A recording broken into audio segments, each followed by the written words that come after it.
আল্লাহ তাআলা বলছেন, ইয়া আইয়ুহাল্লাযীনা আমানু আতিউল্লাহ ওয়া রাসূলাহু ওয়া লা তাওয়াল্লাউ আনহু ওয়া আনতুম তাসমাউন। হে ঈমানদারগণ, তোমরা আল্লাহর আনুগত্য করো এবং তার রাসূলের আনুগত্য করো।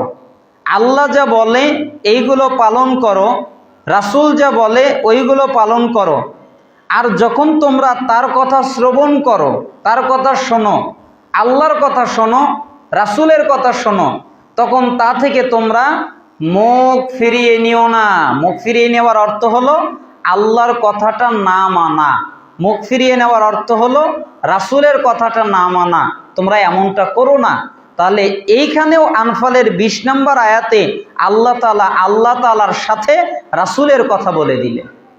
আবার যদি আপনি সূরা নিসার 80 নম্বর আয়াতে যান, আল্লাহ তাআলা বলছেন, মাইয়ুতির রাসূলা ফাকাদ আতা আল্লাহ। যেই ব্যক্তি রাসূলকে মানল ওই ব্যক্তি আল্লাহকে মানল। যে ব্যক্তি কাকে মানল? রাসূলকে। ওই ব্যক্তি কাকে মানল? আল্লাহকে। এবার যদি কেউ বলে আমি আল্লাহকে মানতে চাই, তাহলে সে যেন রাসূলকে মানে, কারণ রাসূলকে মানলে আল্লাহকে মানা হয়ে যায়। আবার দেখেন সূরা আলে ইমরান 31 নম্বর আয়াত। আমরা সবাই আল্লাহকে ভালোবাসি, তাই না? কি ডাউট আছে কোনো? ভালোবাসি না আল্লাহকে? আল্লাহকে ভালোবাসি। অথচ আল্লাহ তাআলা বলছেন, এই ভালোবাসার আলামতটা বলছেন, কুল, হে নবী আপনি বলে দেন, ইন কুনতুম তুহিব্বুনাল্লাহ, তোমরা যদি আমি আল্লাহকে ভালোবাসো এটা দাবি করো, ফাত্তাবিউনি, তাহলে আমার ইত্তেবা করো, আমি রাসূলের আনুগত্য করো, আমি রাসূলের কথা পালন করো, আমি রাসূলের কথা গ্রহণ করো, ইহবিবুকুমুল্লাহ, তাহলে আল্লাহ তোমাদের ভালোবাসবেন, ওয়া ইয়াগফির লাকুম যুনুবাকুম, এবং তোমাদের যত পাপ অপরাধ গুনাহ আছে আল্লাহ সবগুলো ক্ষমা করে দেবেন।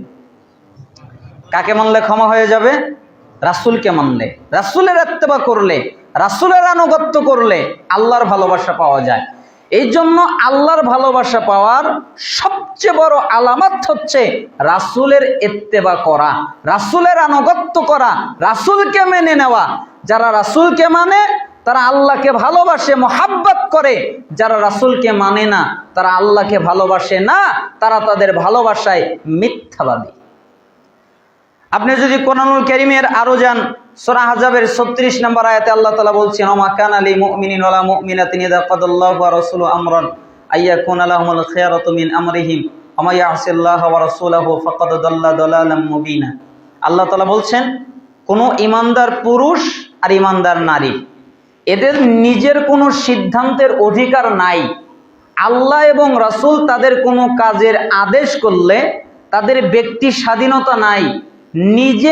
নিজের দিকে যেতে পারবে, নিজের ব্যাখ্যা নিতে পারবে, নিজের মতো বুঝ নিতে পারবে, এই অধিকার ঈমানদারদের দেওয়া হয় নাই।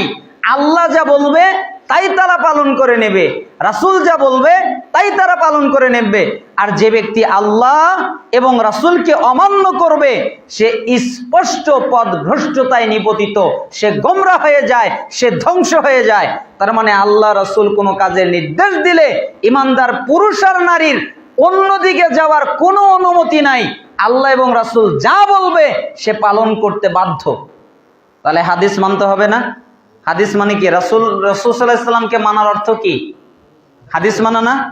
রাসূল সাল্লাল্লাহু আলাইহি সাল্লামকে কিভাবে মানবো? তার কথা মানার মাধ্যমে, তার কথা পালন করার মাধ্যমে, তার কথা আমল করার মাধ্যমে আমরা রাসূলকে মানবো। এই জন্য যারা বলছে যে শুধু কোরআন মানবো, হাদিস মানবো না, তারা অবশ্যই গোমরাহিতে রয়েছে।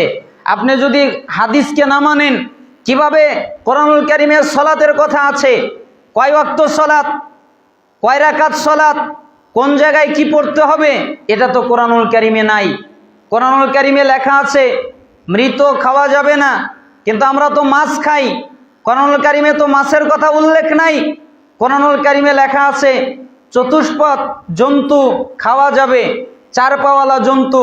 তাহলে তো বাঘেরও 4 পা, কুত্তারও 4 পা, গাধারও, গৃহপালিত গাধারও 4 পা, গৃহপালিত ঘোড়ারও 4 পা।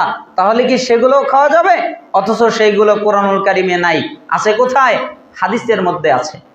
এজন্য আল্লাহ তাআলা বলছেন, ওমা আতাকুমুর রাসূলু ফাখুযুহু ওমা নাহাকুম আনহু ফান্তাহু, রসুল তোমাদের যা দেয় তোমরা তা গ্রহণ করো, রসুল তোমাদের যা থেকে নিষেধ করেন তোমরা তা থেকে বিরত হও। তার মানে রাসূলের কথা গ্রহণ করো, রাসূল যা নিষেধ করেন ওইগুলো ত্যাগ করো। এ সম্পর্কে চমৎকার একটা হাদিস আছে, আব্দুল্লাহ ইবনে মাসউদ রাদিয়াল্লাহু আনহু থেকে বর্ণিত। তিনি বলেন যে একজন মহিলা সে উল্কি আঁকাতো, ভুরুকে চিকন করত এবং পরচুলা লাগাতো। পরচুলা বোঝেন, যে বাজার থেকে এক ধরনের চুল কিনতে পাওয়া যায়, চুলগুলা মেয়েদের ছোট তো এই জন্য ওইখানে আর একটা বাজার থেকে কিনা চুল লাগায় যাতে চুল কি মনে হয়, বড় মনে হয়। তারপরে ভুরুটাকে চিকন করে, সুন্দর করে সরু করে, তারপরে শরীরের বিভিন্ন জায়গায় ট্যাটু আঁকে, উল্কি আঁকে, ছবি আঁকে, বিভিন্ন নকশা করে, এই উল্কি আঁকায়। তো আব্দুল্লাহ ইবনে মাসউদ রাদিয়াল্লাহু আনহু ওই মহিলাটাকে বললেন, আপনি কেন উল্কি আঁকালেন? এটা তো আল্লাহ নিষেধ করেছেন। তখন ওই মহিলাটা জবাবে বলল, আমি কোরআনের মলাটের এইখান থেকে ওইখান পর্যন্ত পুরাটা পড়েছি, কোনো জায়গায় নিষেধ পাই নাই। তখন আব্দুল্লাহ ইবনে মাসউদ রাদিয়াল্লাহু আনহু বললেন, আপনি ভালো করে কোরআন পড়েন নাই। আপনি কি কোরআনে পড়েন নাই? ওমা আতাকুমুর রাসূল ফাখুযুহু ওমা নাহাকুম আনহু ফান্তাহু, রসুল তোমাদের যা দেয় তোমরা তা গ্রহণ করো, রসুল তোমাদের যা থেকে নিষেধ করেন তোমরা তা থেকে বিরত হও। ওই কোরআনেই তো রাসূলের কথা মানার কথা বলা হয়েছে। আর রাসূল বলেছেন উল্কি আঁকানো হারাম, ট্যাটু আঁকানো হারাম, ভুরু চিকন করা হারাম, পরচুলা লাগানো হারাম। তাহলে আপনি কোরআন পড়েননি, এটা পড়েননি যে আমি তো এটা পড়েছি কিন্তু এটার মানে যে এটা তা তো বুঝি নাই। জি, এটার মানে এটাই, রাসূলকে মানা মানে কোরআনকেই মানা। যারা রাসূলকে মানবে তারা কোরআনকেও মানবে। যারা শুধু কোরআন মানার দাবি করে রাসূলকে অস্বীকার করে তারা মুসলিম নয়, তারা ঈমানদার নয়। আসলে তাদেরকে আহলে কোরআনও বলা যায় না, তারা হলো মুনকিরুল হাদিস, হাদিস অস্বীকারী। আহলে কোরআন তারা যারা আহলে হাদিস, হাদিস মানে কোরআন মানে, এরাই আহলে কোরআন, এরাই আহলে হাদিস, কারণ এরা কোরআনও মানে হাদিসও মানে। তাহলে এখানে আমাদের একটা সংশয়ের জবাব হয়ে গেল, হাদিস আমাদের পালন করতে হবে, আমরা মানতে বাধ্য। তাহলে হাদিস থেকে কিছু কথা বললে আমরা তো আমল করার জন্য রাজি আছি সবাই, তাই না? রাজি আছি না ইনশাল্লাহ? পরকালে মানুষ যখন মারা যায়, মারা যাওয়ার পর থেকে বারজাখের জিন্দিগি শুরু হয়, পরকালের জিন্দিগি শুরু হয়। এই জীবন থেকে, এই দুনিয়া থেকে আলাদা হয়ে যায়। আলাদা হয়ে যাওয়ার পরে বিভিন্ন ধাপে ধাপে তাকে প্রশ্ন করা হবে, তার কাছে বিভিন্ন জিনিস জানতে চাওয়া হবে। যখন আমরা জানি যখন মানুষ মারা যাবে তখন তাকে কবরে প্রশ্ন করা হবে, হবে না? কয়টা প্রশ্ন করা হবে বলেন? কয়টা? মাশাআল্লাহ, একজন বলছে 4টা, আর কেউ বলছে 3টা। যারা 3টা বলছে তাদের পক্ষেও হাদিস আছে, যারা 4টা বলছে তাদের পক্ষেও হাদিস আছে। তবে 4টা এটা হচ্ছে বেশি গ্রহণযোগ্য, কারণ 4টা প্রশ্ন করা হবে। প্রথমে প্রশ্ন করা হবে মার রব্বুকা, তোমার রব কে? তুমি কার ইবাদত করতে, কার বন্দিগি করতে?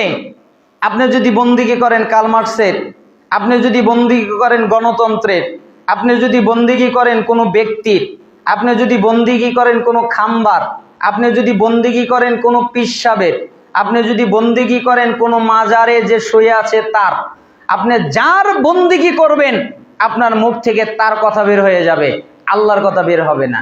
এত সহজ প্রশ্ন। পৃথিবীর প্রত্যেকটা প্রশ্নের নিয়ম হচ্ছে প্রশ্নটাকে ফাঁস করা, উত্তরটাকে গোপন করা। কিন্তু আল্লাহর প্রশ্নটা অদ্ভুত।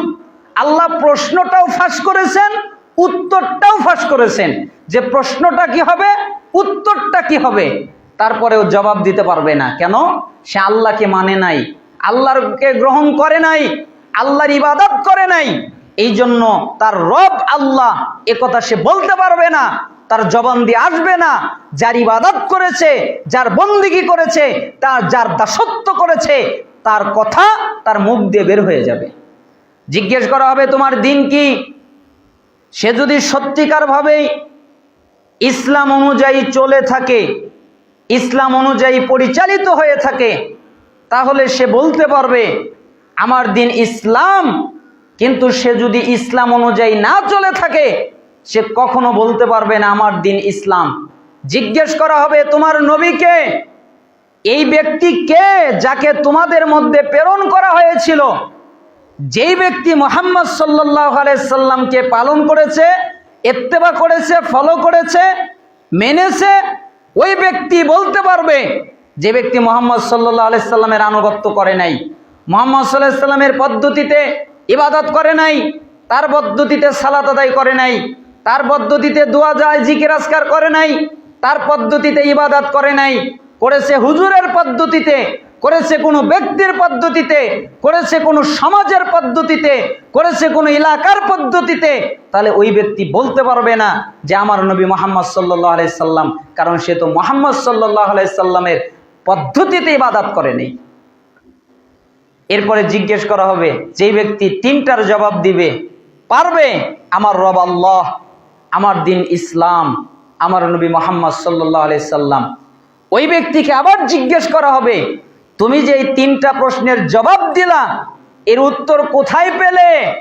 তখন সে বলবে করাতু কিতাব আল্লাহ, আমি আল্লাহর কিতাব পড়েছি, আল্লাহর কিতাব পড়েছিলাম, অতঃপর ওর উপরে ঈমান এনেছিলাম, অতঃপর আল্লাহর কিতাবে যা ছিল ওটাকে সত্য বলে মেনে নিয়েছিলাম।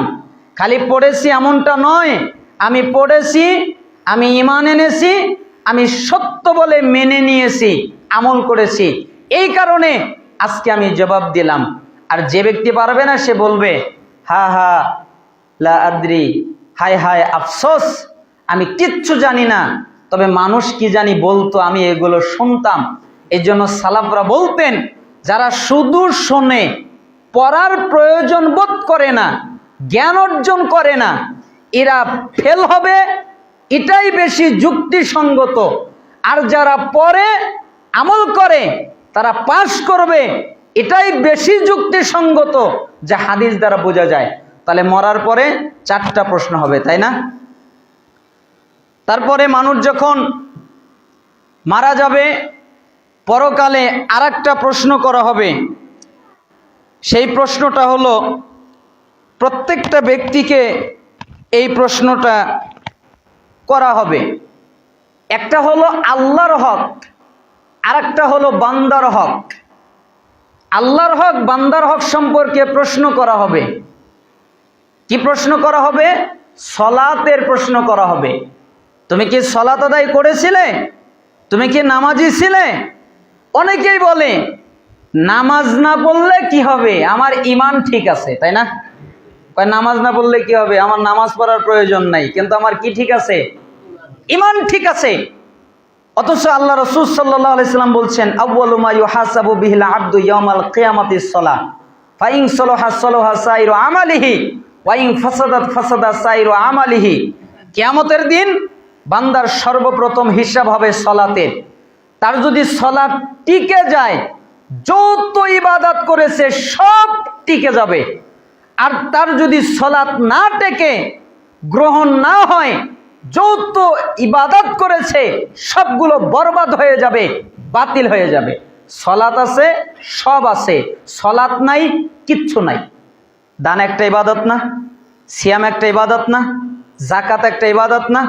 এখন একটা লোক যাকাত দেয়, দান করে, সাদাকা করে, হজ করেছে, ওমরা করে, আবার বিভিন্ন ইবাদত করে, মাহফিলে যায়, ওয়াজ শোনে, কোরআন তেলাওয়াত শোনে, সব করে, মানুষের উপকার করে, খালি করে না কি? সালাত আদায় করে না। তো কি মনে করেন নেকি পাবে? কোনো নেকি পাবে? সে পাবে না, কারণ তার সালাত নাই, কিচ্ছু নাই। সালাত যার নাই তার সব বাতিল। আর যে সালাত আদায় করে না, তার আরেকটা উদাহরণ, আরেকটা নাম হচ্ছে, সে হলো কাফের। সালাত আদায় করে না কারা? কাফেররা। ফাওয়াইলুল লিল মুসাল্লিন, ওই মুসল্লিদের জন্য দুর্ভোগ, তাদের জন্য ওয়াইল নামক দোজখ, যারা তাদের নামাজে অমনোযোগী। ওরা কি নামাজ পড়ে না? পড়ে না? পড়ে। কিভাবে? অমনোযোগিতার সাথে পড়ে, এই জন্য কি? জাহান্নাম। অমনোযোগিতার সাথে পড়ে, এজন্য জাহান্নাম। আর যে পড়েই না তার থাকার তো জায়গা একদম চিরস্থায়ী জাহান্নাম, কারণ সে হলো কাফের। আমি বলি নাই, রাসূল সাল্লাল্লাহু আলাইহি সাল্লাম বলেছেন। মুসলিমের 82 নম্বর হাদিস, ইন্না বাইনা রজুল ওয়া বাইনা শিরক ওয়াল কুফর তারকাস সালাত দুটাই পড়া যায়।